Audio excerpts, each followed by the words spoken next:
Aussies for the America's Cup. Could Australia be on the verge of announcing a new challenge for sport's oldest prize? New kid on the block, we meet the young man tipped to be golf's new Tiger Woods. Faking it, why China's skiers are having to rely on artificial snow. And they surprised everyone at the last Olympics. Now, can Argentina's NBA stars hold on to their basketball title in Beijing? Welcome to Sportsworld, Al Jazeera's regular look at sport around the globe. I'm Farah Ismail, and this week we're looking back at some of your favorite stories from the past few months. And we'll start with Australia, who could be about to re-enter the race for the oldest prize in sport, the America's Cup. Now, the last Cup winners, Alinghi, are locked in a legal dispute over regulations for the next regatta. And that means the 33rd edition could be delayed for several years. Still, rumors are rife down under that the Aussies may end a 9-year absence. Wayne Hay reports. This is where America's Cup sailors go in between regattas. The world match racing circuit is where the best in the business ply their trade. And they don't come much better than veteran skipper Peter Gilmore, a 4 times world champion. The Australian's also an old hand when it comes to the ultimate prize in match racing, the America's Cup. I mean, I've been involved, sailed for 4 different nations, obviously for Australia, for Japan. I spent 7 years with the Japanese team, with the United States, with the One World team, and then recently with Switzerland with the Alinghi team. And that's a very broad range of experience in different America's Cups, seeing different philosophies and styles. During last year's regatta, he was in a coaching role with Swiss outfit Alinghi as they successfully defended the Old Mug against Team New Zealand. But he hasn't been involved with an Australian syndicate since he helmed the unsuccessful Spirit of Australia Challenge in San Diego in 1992. The 48-year-old wants that to change. He's excited by rumours of a fresh challenge from down under, and he says he'd love to be involved. It'll be interesting to see if it comes to anything. I mean, a lot of people, a lot of business people having a look at it, trying to say, well, could we get back into this game after quite a few years of a break from it, and time will tell, but time is also one of the greatest, most expensive commodities you have in the America's Cup, and if you let too much run away from you, you're behind the 8 ball. Ironically, they've been given some time by the wrangle that's going on between Alinghi and American syndicate Oracle.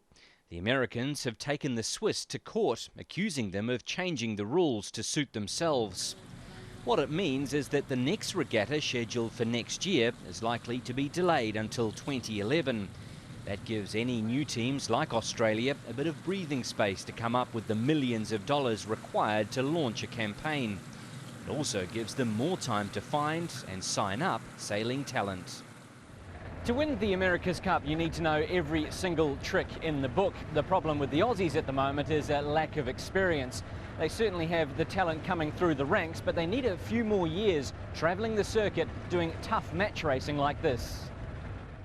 Australia has a proud record in the Cup. In 1983, they became the first nation to take the prize away from the Americans. They lost it again 4 years later, with Gilmore at the helm. The last time an Australian syndicate challenged was in 1999. The skipper of that team, called Young Australia, was a man by the name of James Spittle. He's gone on to forge a successful career with other teams and has signed with Oracle for the next regatta. But many regard this group as the ones to watch. Led by Perth's Torvar Mirsky, they could form the core of a future Aussie challenge. The America's Cup's, the biggest highlight for sailing. I think, just about every non-sailor knows about America's Cup, and so we'd love to be involved with it and a part of it. But, we are young guys, and hopefully we can prove ourselves, and a team would like to have us on board. Torvar's got great potential. He's got a cool head on his shoulders. I've spent a fair amount of time sort of coaching and just mentoring them generally, and I think they'll be really good, those guys. Which is a relief for someone like Gilmore, who's long lamented a lack of depth in Australian match racing. One of the funny things happen for some reason is that in that post-87 America's Cup era in Fremantle, there was no follow-up with the next generation of kids getting into the sport. So, I mean, I'm nearing my 50s now, and there are no strong sailors in their mid to late 30s. So I think you're going to see a huge boom from these youngsters. Included in that group is a 24-year-old from Sydney who goes by the name of Katie Spittle, the younger sister of James. It's quite a bit of a joke. The girls often call me James' little sister rather than Katie, because that's how a conversation starts. You know, you get introduced as James' little sister. But Katie is emerging from her brother's shadow. She's leading a crew on the women's match racing circuit. At the moment, they're preparing for the World Champs to be held in New Zealand in April. But they're keeping a very close eye on a proposed international women's America's Cup team. We want to do it. Yeah, definitely. That's what we are hoping. There is a quiet America's Cup possibility for the females in the pipelines now. We hope to have that opportunity, but we wait and see. Until then, we'll continue with this circuit and see what happens. Of course, competing in the Cup would mean racing against men, something they've done before, so they know what to expect and where they need to improve. We are not as strong, you know, whilst we try to be, we're not all gorillas. So we do lack it there, especially in a bit of breeze. And I'm learning their style is different. They're a lot more aggressive than the women, which doesn't mean they're better, but it is different to get used to. I mean, some of the women are smarter without the aggression. But it's something to learn, and for us, I think we're getting the hang of it. We just need to be a bit fatter and stronger. For now, it's a waiting game. The America's Cup is on hold indefinitely, but that's simply fueling the hunger of Australia's new breed. Peter Gilmore's seen and done it all before, and while he'd love to be involved in an Australian challenge again, that doesn't necessarily mean actually steering the boat. One of the things that I've come to realise over my many years of both helming America's Cup teams and working in other capacities is that it's much more satisfying to be involved in a small part of a winning team than a big part of a losing team. The Aussies would be wise to use the experience that Gilmore brings at both winning and losing. Wayne Hay, Al Jazeera. Sports coaches and agents constantly scour the world looking for the next big thing, the kind of young talent that could take their game by storm. Well, get ready, because there's a new name on the lips of those in the know in the world of golf. Rory McIlroy is just 18, but he's already shown such promise that he's being touted as the next Sergio Garcia, maybe even the next Tiger Woods. The teenager spoke exclusively to Sportsworld's Joanna Gazarovska. 1997 was the year of the Tiger Woods. At the age of just 21, he won the Masters by 12 strokes, his ferocious 350-yard drives wowing the crowd. 2 years later, it was Sergio Garcia who burst on the scene at the PGA Championship. The 20-year-old finished second that week, his charisma making him a firm favourite with the fans. In 2001, another 20-year-old hit the headlines. Adam Scott won the Alfred Dunhill Championship, the Australian drawing parallels between himself and his compatriot Greg Norman. It seems almost every year there's a new young player being touted as the next big thing in golf. But in 2008, the name being whispered excitedly here in the galleries is that of Rory McIlroy. My dad got me into golf when I was about 2 years old. I mean, ever since that, I really, I sort of found as if, I found a talent at the game, and Dad sort of didn't really push me or anything, but I just really wanted to play, and ever since then, I've just sort of got better and better, and it's got me to where I'm at today. McIlroy turned heads when he finished tied for 42nd, the highest placed amateur at the 2007 Open Championship in Carnoustie, catching the eye of his hero Tiger Woods.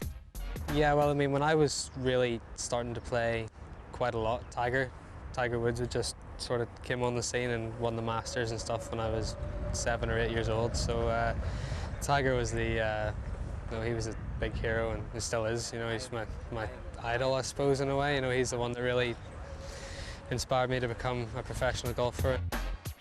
In September, at the age of 18, he turned professional, and within a month he had tied for third place at the Alfred Dunhill Links tournament in Scotland. But what makes him so different from the other young guns in the field? He's a fantastic player, and certainly a star of the future, if not already now. So, no, I was very impressed. His ball striking is fantastic, and you know, he obviously plays well beyond his years. McIlroy has the sporting media buzzing over his talent, prompting organisers at last week's Dubai Desert Classic to hold a press conference just for him. Everyone wants to talk to you. How do you cope with that kind of attention? Yeah, I mean, it's okay. It's something that comes with part of what, as part of what I do, and the way I see it is, if people don't want to talk to you, then you mustn't be playing that well. So I mean, if people want to talk to you, obviously you're doing stuff good. His amateur performances prompted the top agency ISM to sign him up, adding the name of McIlroy to a stable which already includes the likes of Ernie Els, Darren Clarke and Lee Westwood. Well, I played a lot with Rory because he's in the same management group as me now, but I played a lot with him when he was a bit younger as well, 15 years of age, and he looked a very good talent then. Now he's turned pro and he's obviously burst onto the scene with some good results. He's another person that in the future should really be regarded as a Ryder Cup stalwart, because I think he's got a lot of game. McIlroy is certainly being tipped as a future Ryder Cup star, and what better man to give him advice than Colin Montgomerie, a player who's represented Europe 8 times and helped them win the trophy on 5 occasions. It's a marathon, this, it's not a sprint, and people expect people to do better too soon. I mean, I was 25 when I turned pro. I'm now, 44? So I've been, 20 years at this, and it's taken me that time to sort of get really, really comfortable out here. So don't expect it to happen too soon, and be patient, really. Patience, it's a terrible word in life, be patient, but we all need it. That's something Rory McIlroy has plenty of, and for now he's keeping his goals simple. There's a lot of travelling and a lot of living out of suitcases and going to different hotels every week. My life at home and stuff hasn't changed much, I still go home and see my friends and family, and everything's the same there. And I mean, I just want to go out and enjoy myself and learn from my experiences, I've got myself into contention a couple of times this year, and I've learned from those experiences, and then I'll just try and move forward. But it would be nice to finish in the top 100 in the world at the end of the year. That's probably a goal that I feel as if it's quite achievable. Rory McIlroy has a maturity and a down-to-earth attitude to the game which belie his age. Even for someone so young, who's to say he won't be able to achieve the same dizzy heights of golfing stardom as his hero? Joanna Gajarowska, Al Jazeera, Dubai. Now, don't forget to have a look at our website, aljazeera.net/English, where you can get all the latest sports news and find out more about the show. Stay with Sportsworld, because coming up, they surprised everyone at the last Olympics. Can Argentina hold on to their basketball title in Beijing?